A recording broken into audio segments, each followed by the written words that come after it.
Welcome into Bills Tonight Digital. Maddy Glab here with Bills legend Steve Tasker, and the Buffalo Bills defeat the Atlanta Falcons 29-15. They're also heading to the playoffs because the Baltimore Ravens lost today. So that means the Buffalo Bills are in, and they still have a chance at that AFC East title. They must win next week to also get that AFC East title.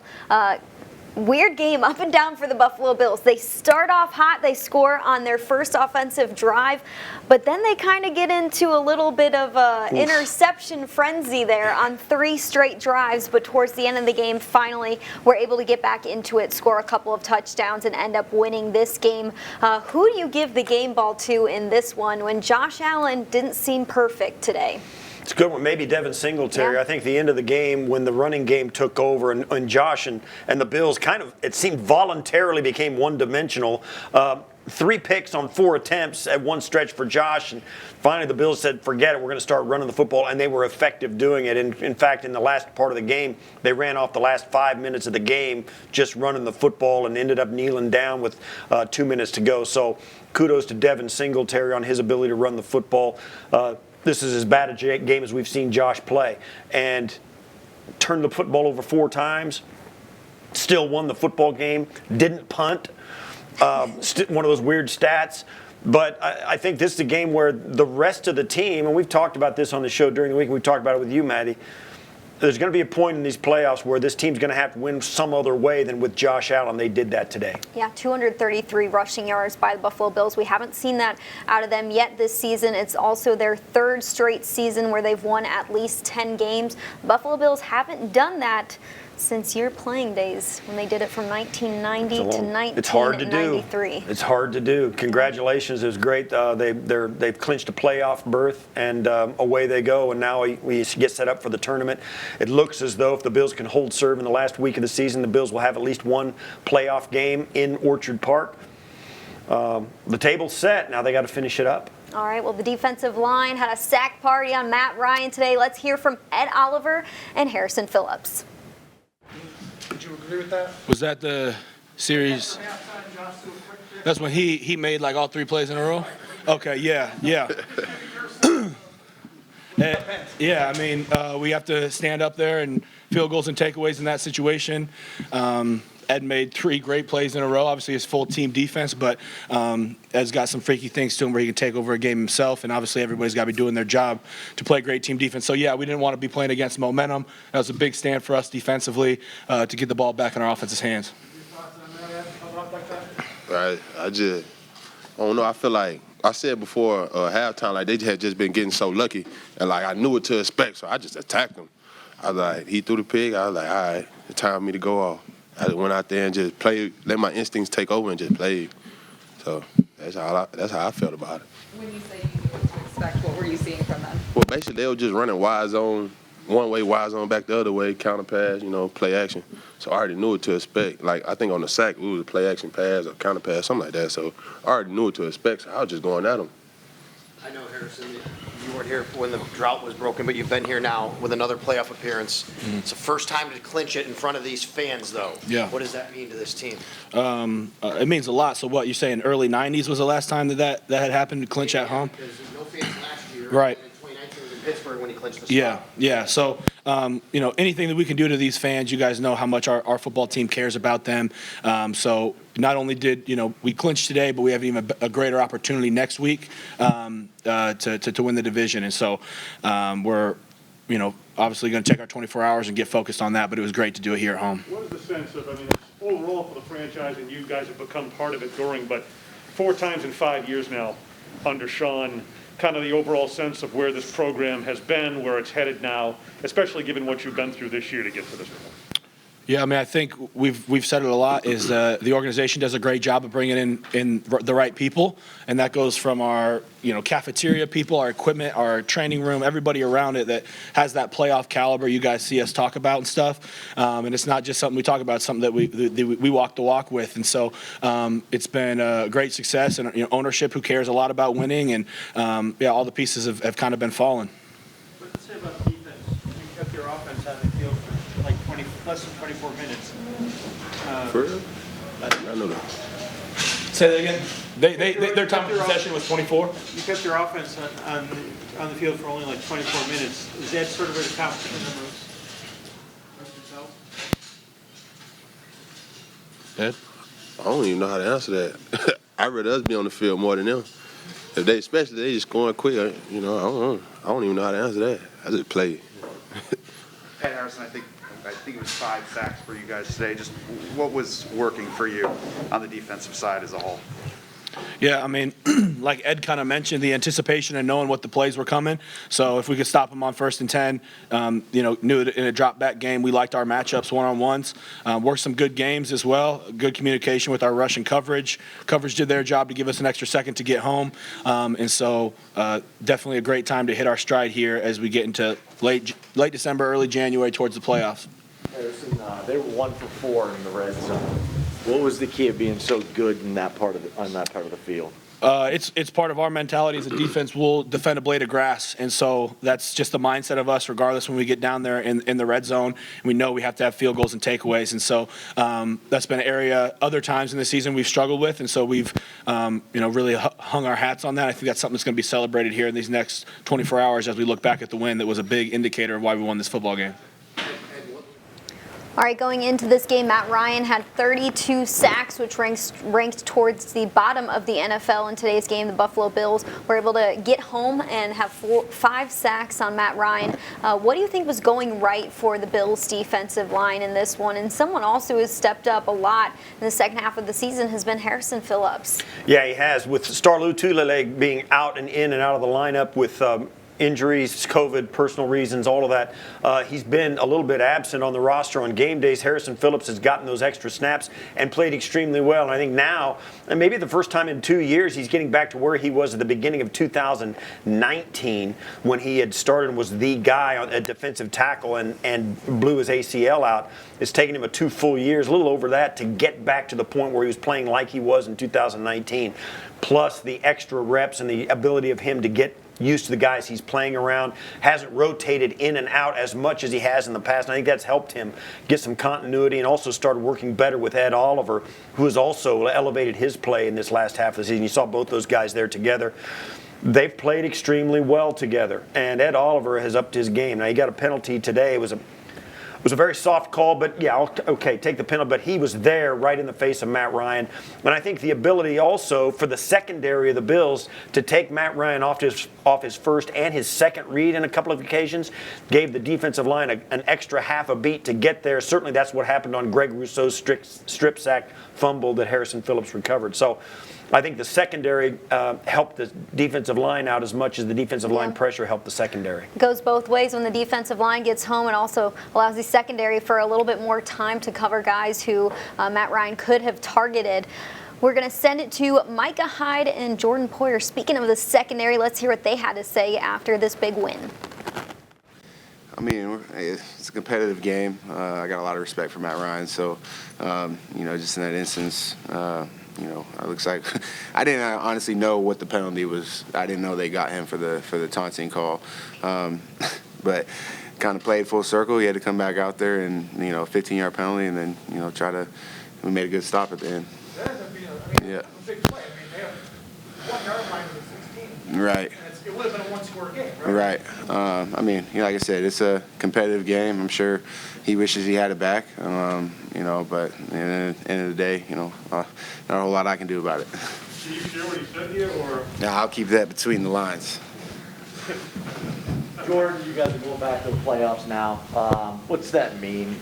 Just kind of where you're at in your career now. Assuming you kind of embrace it a little bit more as you get older. Yeah, it's pretty special, man. Being here since 2017, being with this guy right here, and just seeing how everything's, obviously job's not finished. You want to continue to work, but to be where we came from and to be leaders on this team and have us go to the playoffs. This is our third 3 out of 4 year. 4 out of 5. I'm getting old. 4 out of 5. I mean, it's truly special. Guys work hard, man, and it's a special group. Special guy, great teammates. Guys come in and work hard, and so definitely feel like we've earned it. Michael, what are your thoughts on that 4 times in 5 years? It's remarkable. It's remarkable to see where where we were at when we first got here to where we are now.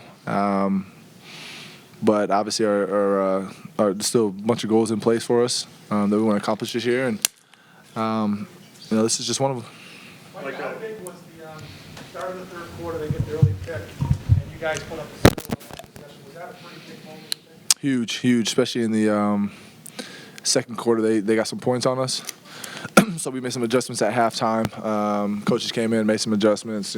Guys talking on defense about what we have to do, and then went out there after that pick and was able to force them to no points. So that was huge. It gave us a lot of momentum. Jordan, you said 3 out of 4 there. Everybody corrected you. Said 4 out of 5. The idea that it just is the standard though here now. Right. Now, and compared to where this franchise was before you guys got here, it had been 17 years in a row, no playoffs. Now, 4 out of 5, it's almost the expectation. Would you agree the standard has been raised to that? Yeah, and I think, ever since, Sean and Bean and they took over here, they've brought the right guys in to set that standard. Guys come into the season understanding what the expectations are on both sides of the football, and that is the standard. And, we want to continue to build off of that. JB was in there telling the young guys, hey, don't take this for granted. Some of the young guys coming in here have been in the playoffs, 2 years in a row now. This is my fourth year out of my 9 years, and so some of those guys don't really get to feel the hardships of what it takes. It takes a lot to get to the playoffs, and so a lot of those guys haven't felt what it not making it, and so really just enjoying the moment. Obviously, we got jobs not finished. We got to handle business next week, but definitely feels good. You guys don't stop, Mike. Even after you guys gave up some strong plays here and there, you guys kind of locked it down inside your own 20. Does the communication change there, or the urgency change? Does it just seem like you guys got the stops when you really I think it has to. I think the urgency and the communication has to change a little bit. We put a lot of emphasis on those type of situations. In practice, Sean emphasized it a lot, throughout the week. And so, for us to go out there and get some stops in the red zone was huge, especially late in the game. I think we were up by 14. They thought they scored to make it 7, but he was down and penalty put him back. And to get off the field there with no points was a huge part of the game. You're the best pass defense in the league since you've been here in yards and passer rating by the opponent. How does that make you feel? We gave up a couple big passes today, so something that we have to hone in on and correct. But as long as our guys in the back end are continuing to communicate and the guys in the front end are getting after the quarterback, the result of that is a very good pass defense. What was halftime like for you guys? The offense had given you, I think it was 14-2 lead, and then a couple of turnovers, and they went into the lead. At the half, what was that like?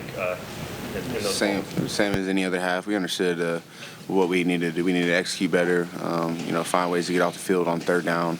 And that's what we did. Nobody was panicking. Obviously being down at halftime, but nobody was panicking. Guys came in, understood what we had to do. Offense, I think what they do right out of half, they threw a pick out of half, and then the defense came out there and made a stop when we had to, and then offense went out and scored. So, nobody panicked. We just, everybody came together and said, this is what we got to do, and we executed. How different was the locker room today as opposed to Miami in 2017 when you got in? Nothing's gonna match 2017. That was crazy for us to number one win. I don't know what the percentage of us getting in was, but and then all being in the locker room with TVs on after the game, our game getting over before theirs, and then seeing that 4th and whatever it was to Boyd touchdown.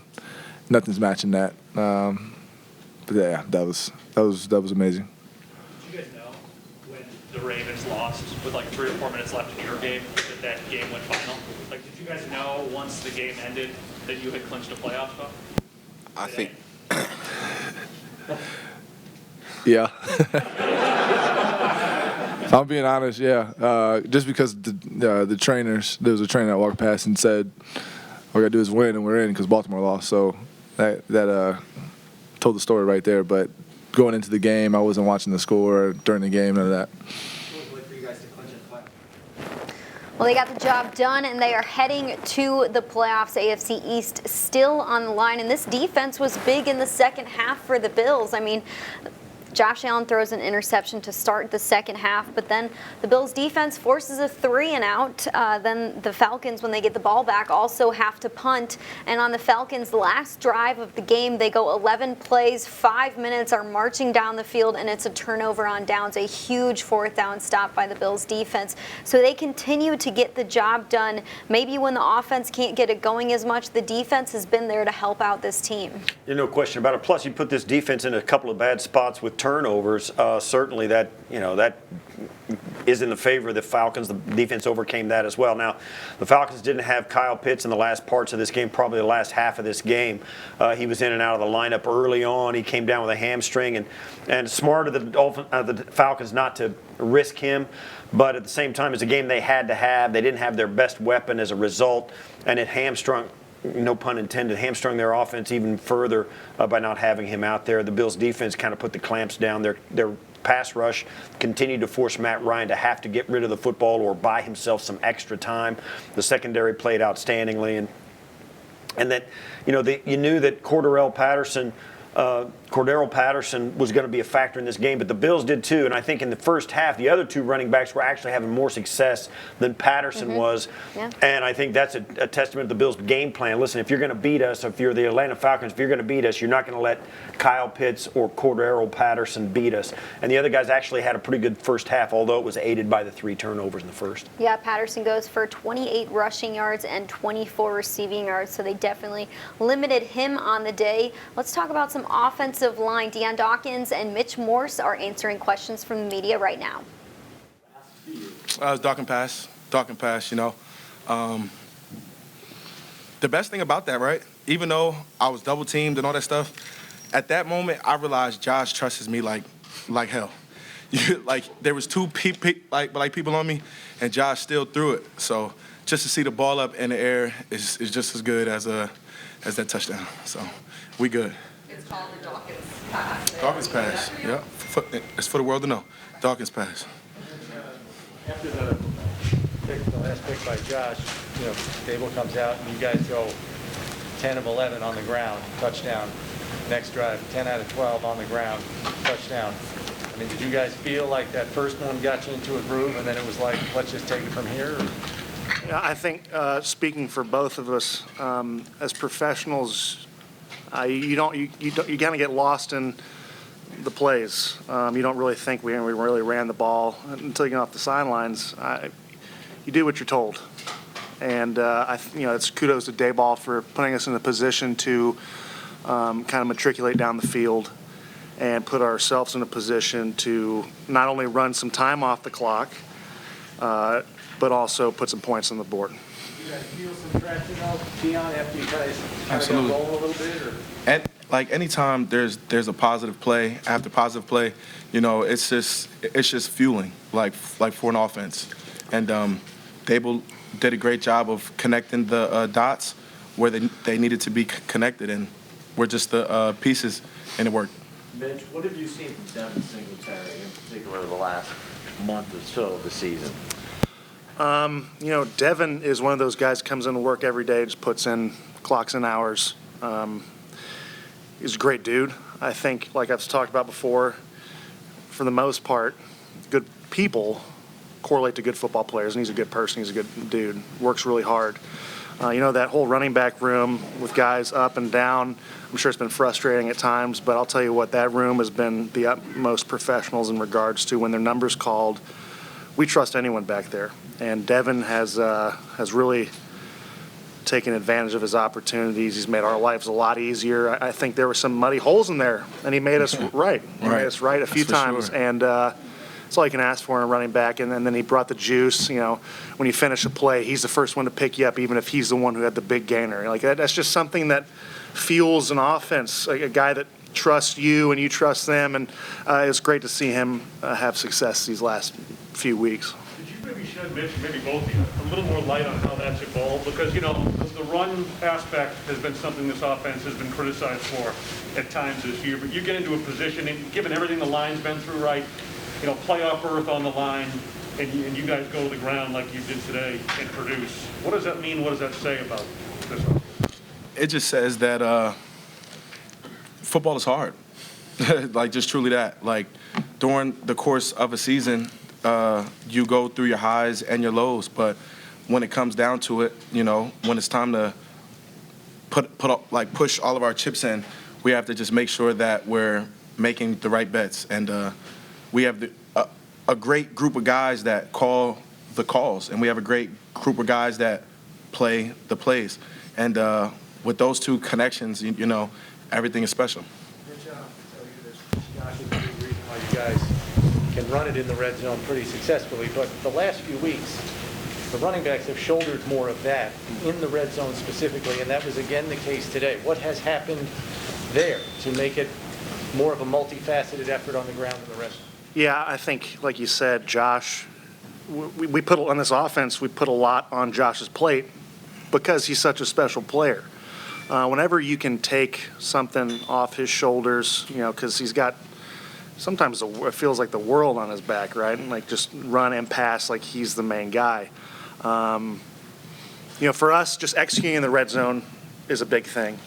And any way we can do that, and it's fun to see a running back. It's fun to just score in general, but the way those guys have hit the holes, the way we've all kind of had to adapt as the season's progressed, especially in the run game, it's an ongoing process. I think he can attest to that as well. It's every week is something different.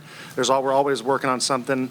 So it's great to end up with points in the red zone any way we can, but those running backs have put a lot on their shoulders these last few weeks and really kind of hammered them in some big situations. What do you guys think it says about Josh? We're in a game where he's not having his best game throwing the ball, but he's going to move the ball on the ground. He scored 2 touchdowns on the ground in the first quarter. I mean, he's got a multifaceted approach where one thing doesn't work, the other thing, he can take advantage of that. What does it say about your quarterback and your offense? Like, I think you kind of answered that, like, for yourself. It just shows that if we need to pick up Josh, we can do that with other guys, and it's not just on Josh.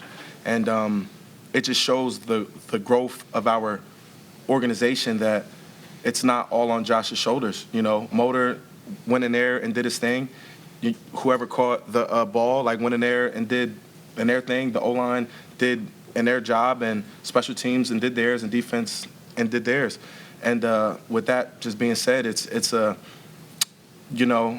3 phases of a football game, and when all 3 phases can do their part, it takes a lot of the weight off of other guys' plates, and that just shows what's going on here in Buffalo. When you think about 3 straight playoff berths, how much of a part does Sean play in that year-to-year consistency? Say it again. How much does Sean? Play in that? Well, Sean is everything. Sean is our head spear. You know, that's our leaderboard. You know, like, he's our leader, and it just shows that Sean is Sean, and he's a stone cold killer in the face, but he knows exactly what he's doing, and he knows what to do. He knows, like, how to fuel his players, and he knows how to honestly lead the right way.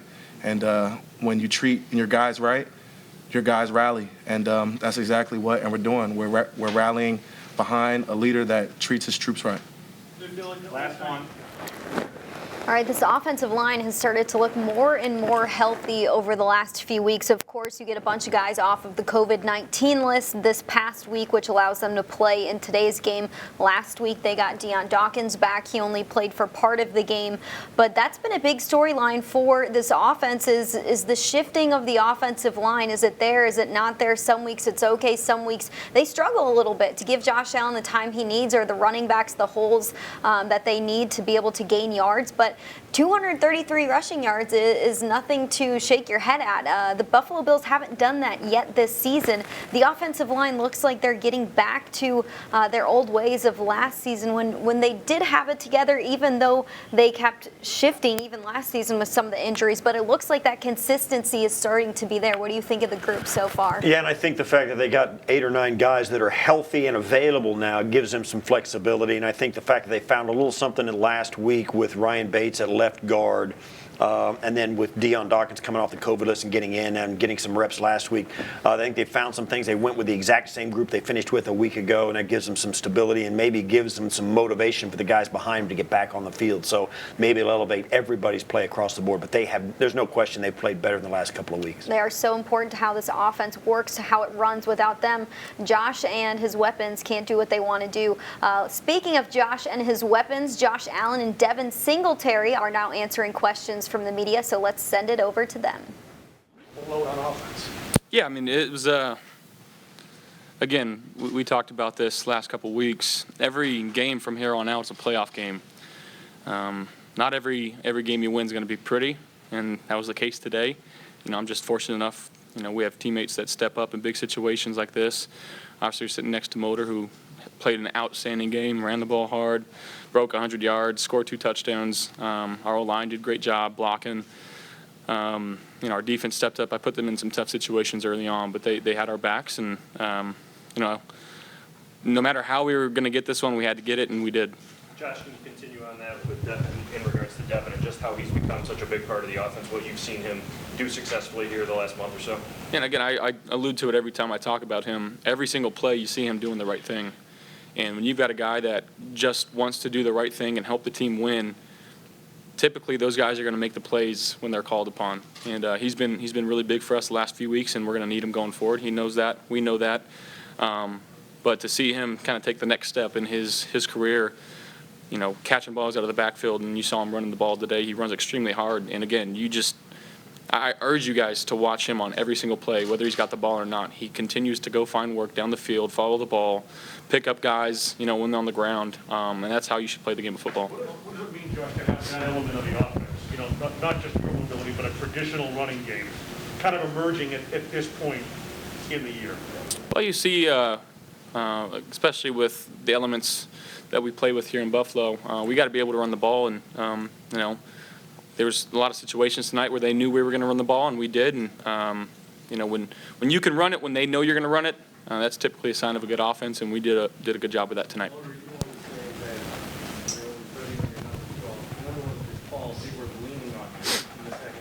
How did it feel to have the team leaning on you and coming through the way you did? Man, just felt like, you know, all the hard work that's been putting in, you know, it's paying off.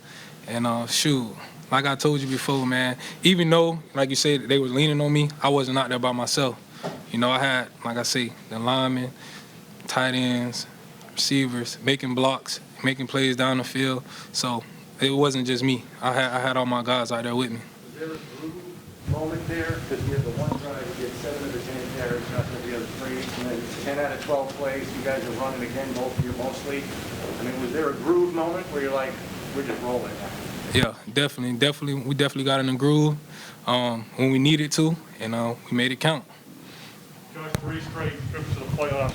I understand your goals are a lot loftier than that, but 4 out of 5 under Sean McDermott for the franchise. What does that mean? I mean, you look at the culture that we've got going on here. I think it just kind of, you know, shows that the groundwork and the foundation that has been set in the last few years is paying off from top down. You know, Kim and Terry, what they've been able to do, who they've hired, who they brought in, you know, the GM that we've got, the head coach that we've got, the camaraderie that we've had the last few years, and the coaching staff too. I think that all pays dividends. And yeah, again, that's our goal at the start of the year, to give yourself a chance to win a Super Bowl, and you can't do that unless you make the playoffs. So everything we want's in front of us. You know, I know a few weeks back it seemed pretty dull, and but again, we've got guys in this locker room that just want to help this team win, no matter what way they can, and you see it pay off on the field, and we had to keep things going. Josh has been a big reason why you guys have been able to run in the red zone. It's been productive down there. But you and a couple of the other backs the last couple of weeks, the productivity has kind of gone up down there in the red area. Are you just trusting what's in front of you more? What has kind of led to the increased production in the red zone, running it specifically? Yeah, man. I'm handing the ball off on these reads. Hey, I mean, I guess that's one point. But, shoot, the big guys, man, got so much trust in those guys that they going to make the right block, make our day easy, give us a lot of one-on-ones, one guy to beat. That's all you can ask for. Josh, you ran for 2 touchdowns in the first quarter. What did you see security on each of those plays? And, what does it say about your mindset getting down so close to the goal line to be able to punch it in there, doing anything that you can? Yeah, I think both of them were just basically quarterback runs, outnumber the guys or the defense on each side. Were you on both of those? Yeah. Leading the way, Motors leading the way, just kind of following him. And again, that's what you get when you can run a quarterback in the red zone. You get an extra blocker, and it puts a lot of pressure on the defense when they do that. So again, just following the guys up front, and they did a great job of outflanking, just pretty easy touchdowns. Devin, how would you describe Josh's run game today? Will you guys let him in the RV room? Definitely, man. He could do it all. He'll run through you. Y'all know he'll jump over you, and he make guys miss. Like, every time he get it, he's making somebody miss. So he can definitely join the RV room. Josh, you kept Matt on the sideline 2 straight weeks. First team since 2004 to not punt for 2 consecutive weeks. How much pride do you guys take in that, and where do you feel the offense is at right now with that being the case the past 2 weeks? Well, I wish he would have punted 3 times tonight, or at least been on the field 3 times. Obviously, we want to end every drive in a punt or a field goal or kick, whatever it is, making sure that we're holding on to the football. It's a cool stat, but this one feels a lot different than last week, given the turnovers. So again, we're okay with him being out on the field as long as it results in no interceptions and no fumbles, and that's what we got to continue to do moving forward. Josh, was there a point in that game, maybe the third pick, when you realized this just isn't my day? We're going to have to do it a different way today? Yeah, I mean, every game has a different flow, different types of situations. But again, like I alluded to earlier, every game that we play in is a playoff game from now on. So whatever it takes for me to do, whether it's handing the ball off 30 times, if it's running extra a few times, or, finding completions and just being quicker in my reads, given the flow of the game, you got to figure that out. And again, I think we did a good job with that tonight. And again, obviously, we don't want to turn the ball over. I think that's a big thing that we had to clean up, and that's on my shoulders, and I got to be better with that. Any thoughts on the Matt Ryan taunting penalty? Now, my guy makes a play, you're fired up in that situation, and it helped us out. But heat of the moment, I can see why it happens. My question was going to be similar to Sal's, but can you tell us your thoughts heading into the locker room at halftime, down after looking like you're in control for a good chunk, and then 3 minutes out, things start to get a little shaky, and maybe if you could take us inside your helmet as to how you're dealing with that. Yeah, I mean, pretty pissed off. Putting the defense in a tough situation. I think they got 10 points off of that, or might have been 6. I can't really tell you, but they scored on both possessions where we coughed it up, one in the red zone, the other one on the beginning of a 2-minute drive. And again, just can't have those mistakes. We have points on the board. I can't take those points away from us. Coming out the third quarter, again, tip balls, those typically end up in interceptions, and it's part of the game. Those guys get paid on defense too. And but again, I got to be smarter, find completions early on, and keep us rolling. What happened on that interception in the end zone because I'm sensing you're obviously upset with yourself. What did you see on that you just would like back?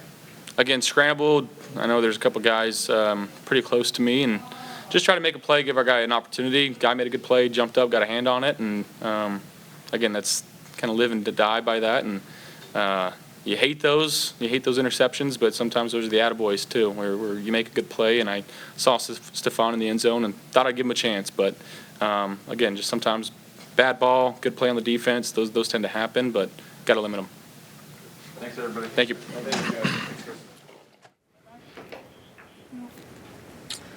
All right, that is Josh Allen and Devin Singletary. And since Sean McDermott has been a Buffalo Bills head coach, he has made it to the playoffs in 4 out of the 5 years he's been around. What do you think that says about this franchise, where this team is at, and where they're heading in the future? Well, they're playing very consistent every year at a high level and high enough to get into the playoffs, and they've got the right guys in the right spots. Their star players contribute on a regular basis, and even when one of them has a bad day like Josh did today, the rest of the roster is quality enough to overcome it.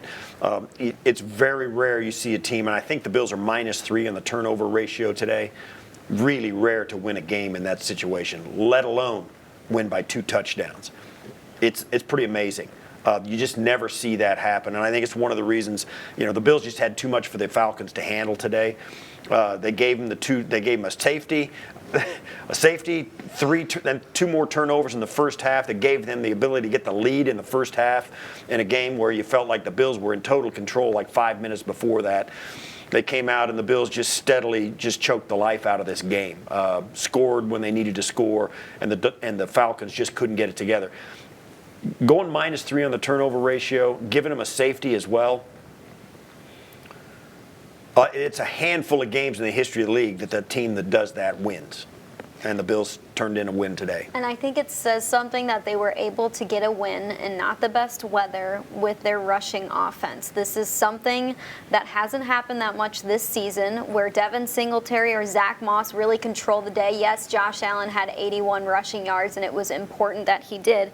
But the Bills running backs go 28 attempts for 149 yards. They average over 5 yards per carry, which is a really good number for the running backs. And they're going to need the rushing offense to show up here in the playoffs, because depending on where they play, hopefully it's right here at Highmark Stadium in the playoffs, you're going to need to run the ball, and Josh Allen said that in his post-game press conference. So do you think this bad thing of Josh Allen turning the ball over, having 3 interceptions, could maybe also be used as something good going forward, in that they had to lean on Devin Singletary today because Josh Allen just wasn't able to get it going with his arm? I think their willingness to do it. I mean, I said it earlier. I think they were one-dimensional in the second half of this game. When Josh threw 3 interceptions on 4 attempts at one stretch of the game, the Bills seemingly, and 2 of those interceptions were tipped. Yeah.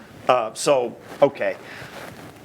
But the Bills voluntarily went one-dimensional. They said, we're just not going to do it. Josh carried the football. He handed the football off. They did some RPOs. He ran the ball almost exclusively throughout the second half, and they just made it happen. That's pretty special, and I think it's really amazing that the Bills just said, listen, we're going to try this, and we're not going to do anything else. Their ability and willingness to do that shows a lot of faith in Devin Singletary and Zach Moss in the offensive line. But it also says something about Josh and his ability to say, you know what, I'm staying with these players, I'm just going to hand it off. I know there's a lot of elite quarterbacks that I played with and against during my era that would not be too happy doing that. And they just flat out would check out of the play and try and throw the football and try and throw their way out of a bad day. You tip your hat to Josh in the middle of a bad day. He says, you know what, I just don't have it today, I'm handing it off. A lot of quarterbacks, and I know it's, I may be speaking out of turn, I don't think so. They won't do it. Mm-hmm. And Josh absolutely did today, no question about it. He's definitely a team guy. An interesting stat also out of this one, Josh Allen and Devin Singletary both finished with 2 rushing touchdowns. It's the first game that the Buffalo Bills have had multiple players finish with multiple rushing touchdowns since, get this, 1978. Hopefully this team can do it again. Good for you, Maddie, pulling that stat out. That's Buffalo a good Bills one. PR. Wow. They tweeted that one out, and so I saw it right before we started this post-game show. But a couple other stats that the Bills were good in today, which are important stats, is they were 4 of 5 in the red zone, score touchdowns 80% of the time. They made it to the red zone. Also 7 of 12 on converting third downs, over 58%. Even though they finished -2 in turnover margin, it's a stat that they've been really good at this season, not so good at today. But you do want to convert third downs at a high rate, and you do want to score touchdowns in the red zone, which is something that the Bills struggled with a little bit there in the middle of this season. So happy that they're getting that stat definitely back up. 4 out of 5 is really good. Yeah, it is. It speaks to what Sean McDermott and Brandon Beane have built here, the support they've gotten from Kim and Terry Pagula. It has become the norm and the expectation even before the season begins that they're going to be in that mix when it's all over. So we are waiting for head coach Sean McDermott. He should hopefully be on the podium here soon to answer questions from the media. But we'll look ahead here. Week 18, the last week of the regular season before the Bills head to the playoffs. A home game here to round out the regular season, a game against the Jets. So what do the Buffalo Bills need to do here as they have one more week left in the regular season, one more week of a dress rehearsal, if you want to call it, before you lose and you're done for the rest of the season. Well, because the Patriots are playing the Dolphins and the Bills are playing the Jets, the Bills have to win the East. They've got to win. There's still a chance, and there's an outside chance that the seeding may change. Right now, the Bills are at 4, Patriots at 5. It looks like it's going to stay that way, depending on how the end of it. Now, certainly the Bengals and the Chiefs may tip one way or the other. But the way if it ends the way it looks like it's going to now, the Bills will be the 5 seed, Patriots will be the 6 seed. And the Bills will win the division. The game between the Patriots and the Bills will end up right back here in Orchard Park in 3 weeks, or in 2 full weeks. So that's what it looks like it's going to happen. But they got to run the tape. They got to win this next week. They got to continue to win because the Patriots obviously won big today in Miami, and the Jets almost knocked off the Buccaneers today. Yeah, it would have been huge. But I think it looks like the Bills are going to have to keep their foot on the gas this next week against the New York Jets, who took the world champions to the brink this week. So they're going to have to win that game to get the home playoff game in 2 weeks. And of course, in week 18, you want to be at a point where you know you're in and you know you maybe won your division, so you can rest guys the last week because you want to have as much rest as you can get going into the playoffs, because we know at this point nobody is 100%. You've played almost 18 weeks of football, an extra game this regular season. Your rookies have hit their rookie wall. Some of your starters probably aren't as healthy, but the Buffalo Bills unfortunately won't get the luxury of resting players in week 18. I mean, we'll see if the Bills go up big in the first 2 quarters against the Jets. We'll see what happens in the 3rd and 4th quarter, but they'll definitely have to put their best guys out there, their best players, have a good game plan going into this one, because this game really matters. And you do want to be at home. There's something about being at home, even if you're playing outside in this wintry weather and the crazy home weather that we've had this season, whether it's rainy or windy. I was happy to see snow today because at least it wasn't rainy or windy. At least you didn't get soaked to the bone, you know. I mean, it's been a really, really bad weather year for Buffalo Bill home games, and a couple of the road games as well. It's been a horrible weather year for the Bills, and it gives fuel to the Dome Stadium crowd for wanting to play indoors from now on out. There's no question about it. It's a bad year to have one an outdoor stadium. Can you remember a season where you were a player and you had this many home games with weather that just wasn't that favorable? Because we always think about the weather being like it was today, snowy and that kind of thing. But the real weather problem is the wet and the wind. And the Bills have had a ton of games like that this year. Lots of windy games, lots of rain games, both on the road as well, down Miami and Kansas City. Both those games were rainy.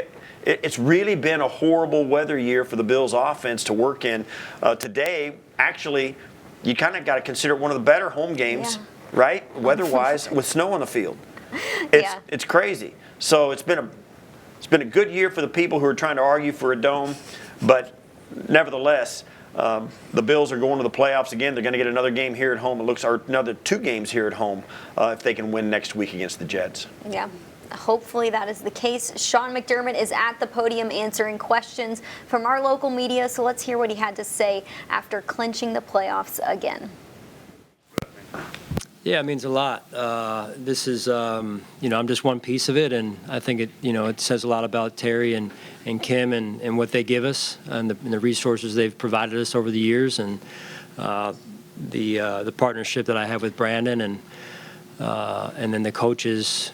Just doing a phenomenal job. A lot of good players through those 4 or 5 years now, and it's been a team effort. So the fans included. I mean, it hasn't all been, the highest of highs all the time, but that's to be expected around the NFL, and them sticking with us has been important. And it was great to see them again today. What does it say about the standard that you've set here, Sean? That's what we expect. That's what we've talked about since day one. But I don't want to get too far ahead of us, and let's keep our focus where it needs to be, which is right in front of us, and this past game, obviously, and then moving forward into next week.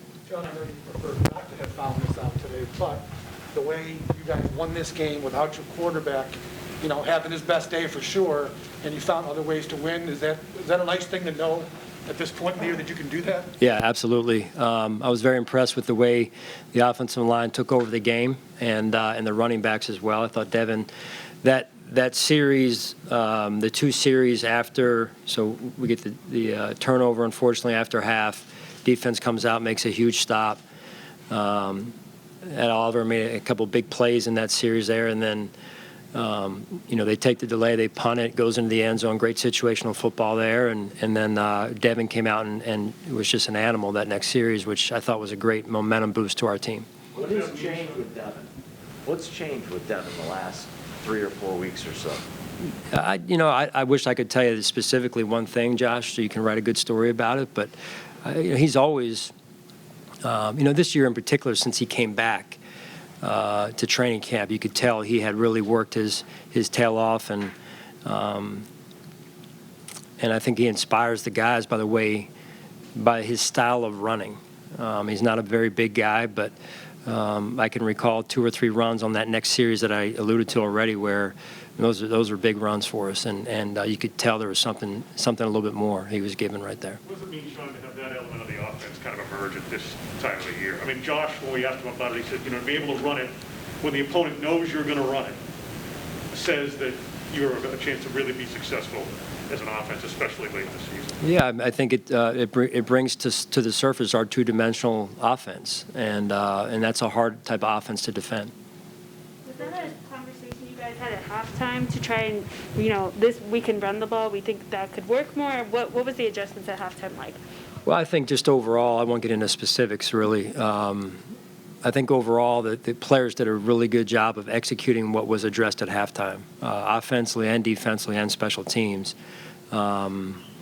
So when you can do that, I mean, these games are going to be tough. It's late December, early January now. The weather is what it is, and that's the style of game you're going to be in every week, and you've got to be able to adjust through the course of the game. Looking at the defense, even though you guys gave up some chunk plays, they buckled down in the red zone there. Mike up here earlier had mentioned we kind of re-emphasized and demanded a greater sense of urgency down there. Do you feel that they delivered that today? Yeah, I think the Falcons were 1 for 4, if my math is right, in the red zone, and third down. So great situational football over. And when you look at third down and red zone on both sides of the ball, maybe that was part of the difference in the score. Josh had the 2 rushing touchdowns early. When he's not having a great day throwing it, how much does his legs help? How does that change things for you guys? Yeah, I mean, it's another component to our run game. Obviously wanting to be mindful and selective where we can with that because of Josh and the position he plays. So, but it's a good complement to what we do again. Sean, can you take us back to that time you're down there in their red zone? I think you're on their 10-yard line. You're up by 9 late in the first half.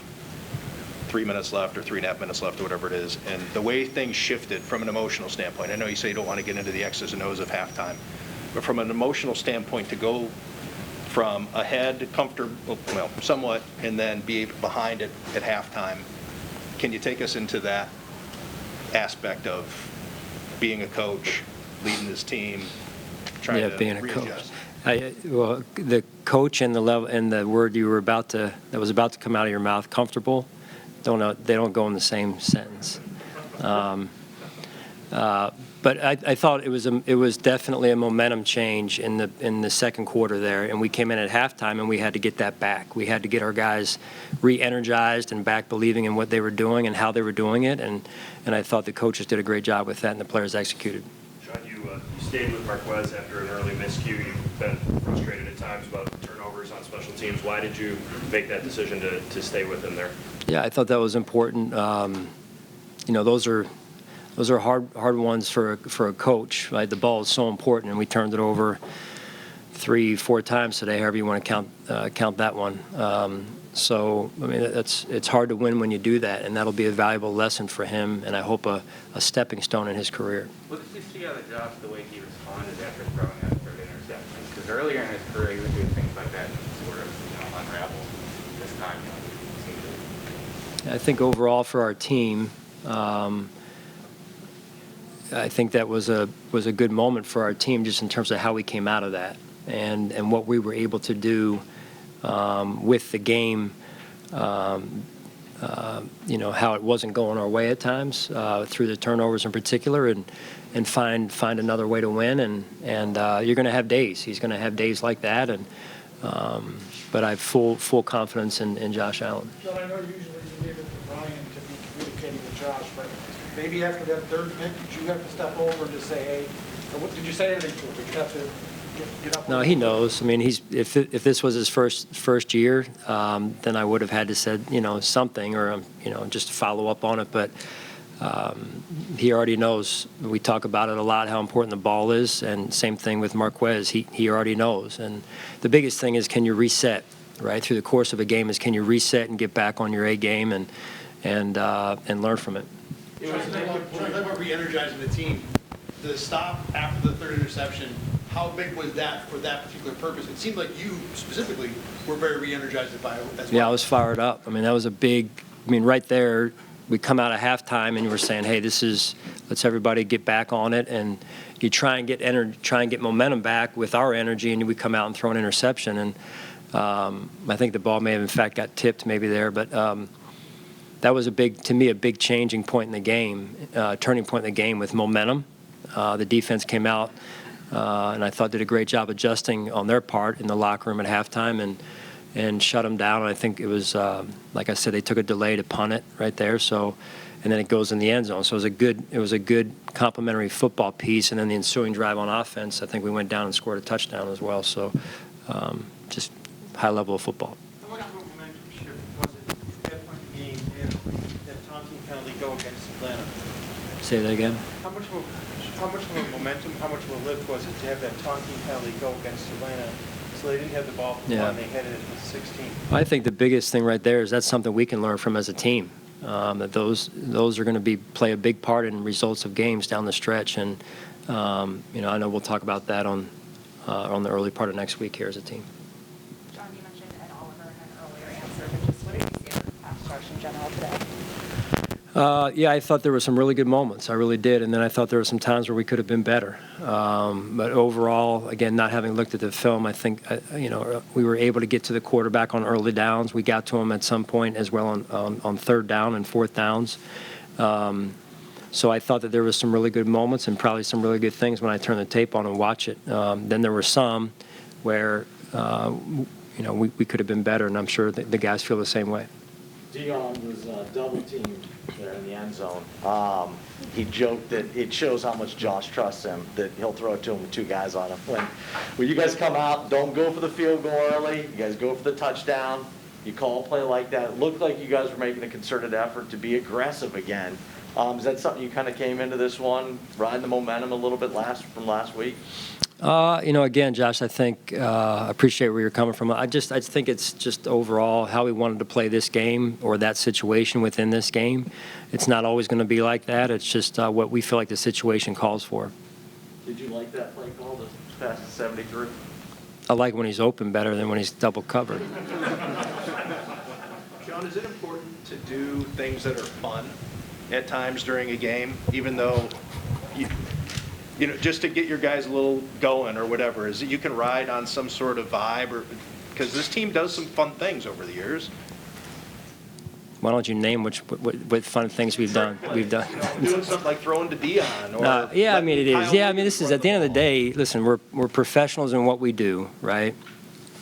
But at the end of the day, there's got to be some level of energy that comes from doing some things, right? And not only on the field, but off the field as well. So I think that is a part of good teams, is that chemistry, that synergy, and you get that through different ways.